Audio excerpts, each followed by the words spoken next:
La situación de los migrantes venezolanos es motivo de preocupación de todas las autoridades de la región. Por eso en Cúcuta participaron de la tercera reunión ministerial regional de salud funcionarios de varios países y uno de los asistentes a esta cita es nuestro próximo invitado, David Smolarsky, coordinador de la Organización de Estados Americanos para la crisis de migrantes y refugiados venezolanos, que está con nosotros desde nuestros estudios en Washington. David, bienvenido, buena tarde para ti. Buenas tardes, Idania. Muchísimas gracias por la invitación y saludo a todos los que nos están viendo a esta hora. Gracias a ti por estar con nosotros. ¿Quiénes asistieron a este encuentro que se realizó, como dije, en Cúcuta, en Colombia? Esta es la tercera reunión regional ministerial de salud. La primera se hizo en la ciudad de Washington, la segunda en Lima y esta en Cúcuta. Y asistieron más de 10 ministros y viceministros de salud de toda la región para discutir políticas de salud que brinden una mejor atención al migrante y refugiado venezolano. Fue, Idania, de las tres reuniones creo que la más productiva que hemos tenido, por una razón pues muy sencilla, que al estar en Cúcuta, evidentemente los ministros y viceministros de salud de la región pudieron palpar de cerca lo que están padeciendo los migrantes y refugiados venezolanos. Visitamos el hospital universitario Erasmo Meós, donde el 76% de las mujeres que están dando a luz son venezolanas y se están atendiendo cerca de 1.500 venezolanos por emergencia cada mes. Fuimos a la Casa Hogar Divina Providencia, donde la Iglesia Católica está haciendo una labor admirable por su generosidad y solidaridad, donde se están repartiendo cerca de 5.000 platos de comida, no solo a refugiados venezolanos, sino también a venezolanos que vienen de Táchira o de otras partes del país a desayunar o almorzar y retornan.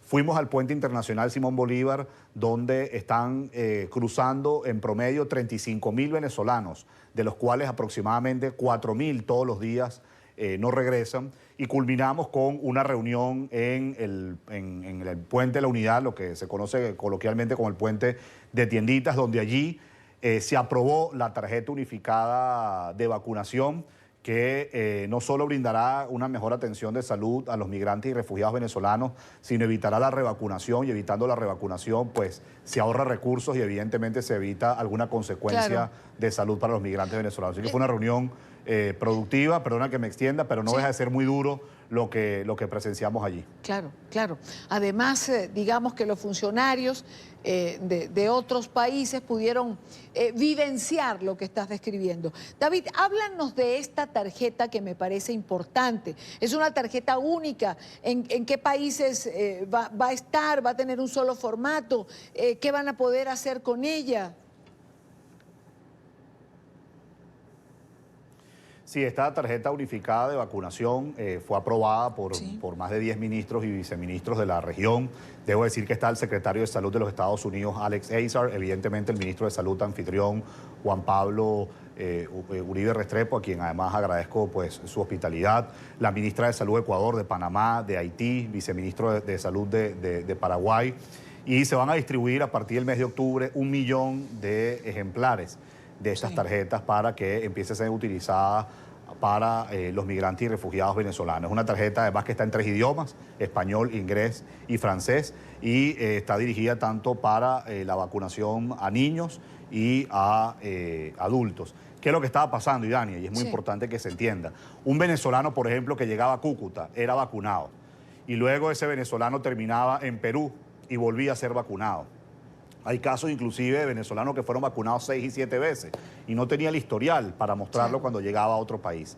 La idea con esta tarjeta es que tenga ese historial, que si usted fue vacunado se evite la revacunación y de esa forma se ahorren recursos, hay una política integral y se preserve la salud del migrante y refugiado venezolano. Yo debo decir, Idania, que es un ejemplo de políticas integrales que se deben implementar en la región.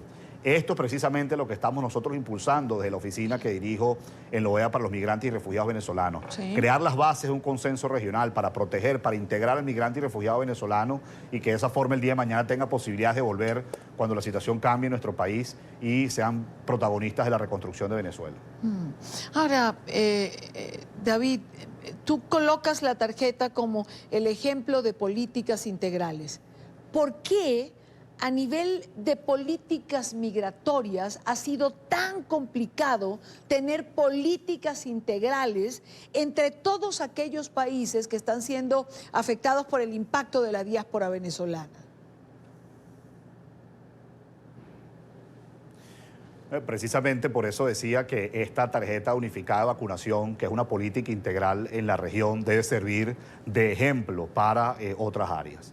Yo lo he venido diciendo, las restricciones migratorias no van a resolver el problema, todo lo contrario, lo van a agudizar. Y responsablemente digo, como coordinador de la Secretaría General de la OEA para la crisis de migrantes y refugiados venezolanos, las restricciones migratorias que lamentablemente se están implementando en Ecuador, Perú y Chile pueden originar un embudo humanitario en Colombia. Recordemos que Colombia ya tiene cerca de 1,5 millones de migrantes y refugiados venezolanos.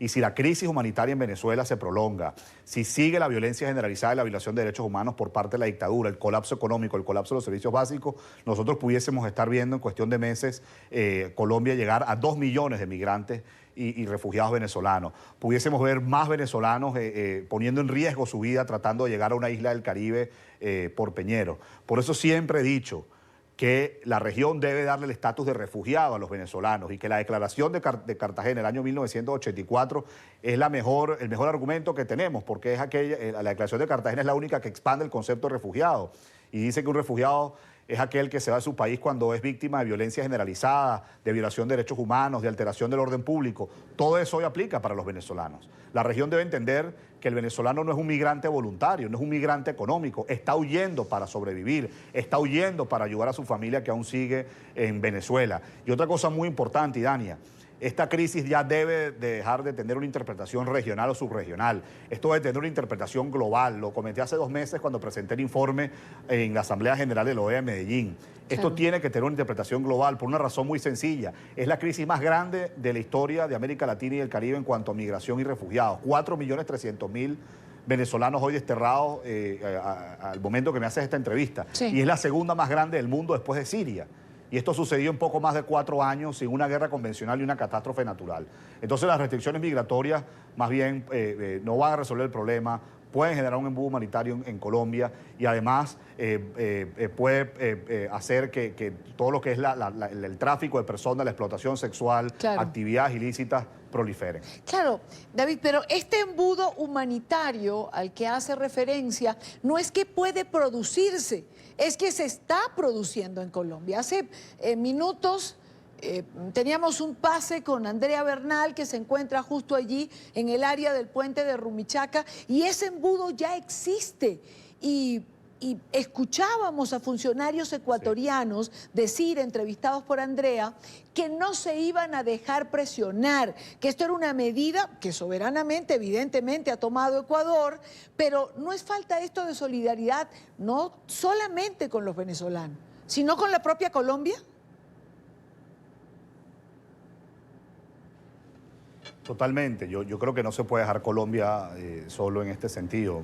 Más bien, pues, además lo hablo como venezolano, hay que estar muy agradecido con el gobierno de Colombia por mantener, como dice el presidente Iván Duque, la política de fronteras abiertas, donde en ningún momento se le ha negado a un venezolano, independientemente de su edad, de su género, de la ciudad que venga de Venezuela, a que llegue a Colombia. Y por eso hoy vemos muchos venezolanos solo en Cúcuta, hay venezolanos en Bogotá, en Medellín, en Bucaramanga, en Barranquilla, en Cali.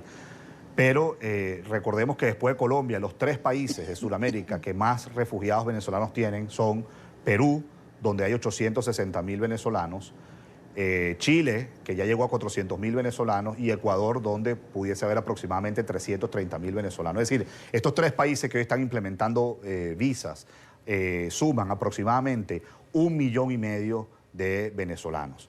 Entonces, este embudo humanitario, como bien lo has dicho, ya existe. Yo lo que quería decir es que esto puede empeorar, inclusive puede poner en riesgo la vida de muchos venezolanos que a lo mejor decidan irse como puedan a una isla del Caribe o deciden tomar rutas más largas como por ejemplo Brasil, y nosotros seguimos insistiendo de que hay que darle un estatus de refugiado al migrante y refugiado venezolano, porque además el estatus de refugiado no solamente va a beneficiar al venezolano con su documentación y que con eso pueda acceder a la salud, a la educación o aplicar para un empleo, es la solución más justa y pragmática incluso para el propio país receptor, porque está recibiendo gente que puede impactar positivamente en su sociedad. Y recordemos Venezuela, cuando fue una democracia estable, cuando había autonomía de los poderes públicos, cuando no era economía pujante. ¿Cuántos latinoamericanos y caribeños no fueron a Venezuela? Que huían también de dictaduras, que huían de conflictos armados, que huían de colapsos económicos y vieron en Venezuela una oportunidad de surgir, de tener una familia y de superar situaciones muy graves que vivían en esos países donde emigraron. No solamente latinoamericanos, ¿no? También tuvimos migración europea, españoles, italianos y portugueses también fueron acogidos en Venezuela hace muchos años atrás y formaron colonias importantes, grandes colonias. David, proyecciones de la diáspora venezolana a finales de 2019.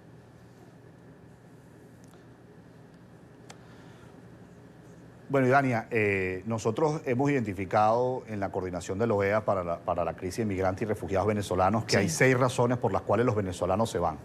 Y aquí vamos a extender un poco, si me lo permites, porque esto que voy a decir puede sonar elemental para ti o para mí, o puede sonar elemental para cualquier venezolano que nos esté viendo, pero que sea elemental para nosotros no quiere decir que es elemental para la comunidad internacional. Y ahí es donde yo hablo que hay que darle una interpretación global a esta crisis.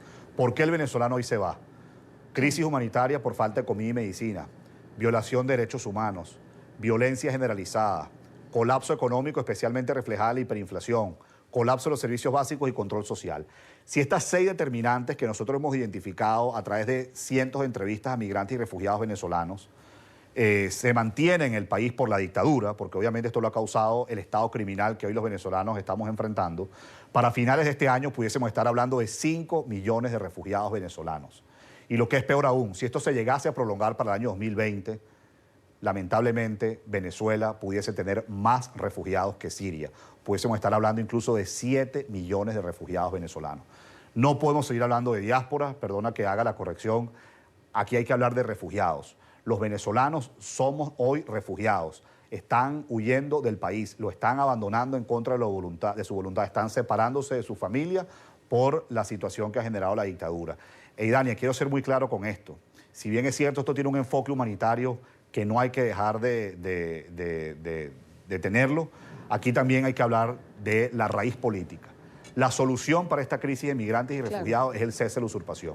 La solución para que los venezolanos se dejen de ir es que recuperemos nuestra libertad y nuestra democracia.